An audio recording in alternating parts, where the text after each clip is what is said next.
Heavy rain, high tides flooding a neighborhood in Redwood City. A mobile home community along Bayshore Road is trying to mop up, but more problems could lie ahead. KPIX 5 Juliette Goodrich is there. And Juliette, the area could get hit again tonight when the tide rolls in. Oh boy, a lot of these residents here are warned now. They certainly didn't see this coming, and a lot of them telling me that they couldn't even leave their homes today because they were trapped inside. Now, fortunately, I'm not stuck in the water right now. I would have been a few hours ago, but take a look. As we were driving through this mobile home park earlier today, it just was flooded with water. Now, this was a combination of high tide, the overnight storm that was so powerful, and then just saturated ground. The water had no place to go. Residents at Harbor Village Trailer Park caught off guard. Everything was floating on the patio. All the plants were floating out.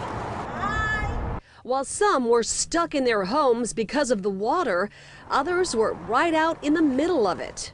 How deep's the water? We saw you kind of sludging through. Yeah, it's about like up to your shins, probably, maybe a little deeper. One resident decided to go fishing. After all, the water is overflow spilling from the bay. The water was so deep that you could no longer see his potted plants. The plants are kind of floating down. The ones that were in the plastic ones just played like a little mini Noah's Ark, man. It was hysterical. Redwood City Fire tells us high tide was around 9:30 this morning, so the good news is the water's beginning to recede.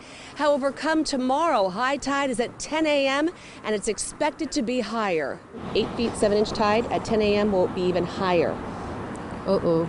So you basically saw your patio float away. Exactly, that was the nourishment of Mother Nature. It's not nice to fool her, but she has the last spoken word, the wisdom of life. Thought that was pretty profound what he had to say there. Now you can see the water still here, but not as bad as it was earlier today. Redwood City officials have come in. They're trying to pump the water out into the nearby creek, and a lot of the residents here realize that tomorrow, 10 a.m., high tide again. In Redwood City, Juliette Goodrich, KPIX 5. Flood damage in Palo Alto thanks to a rising creek invading nearby businesses.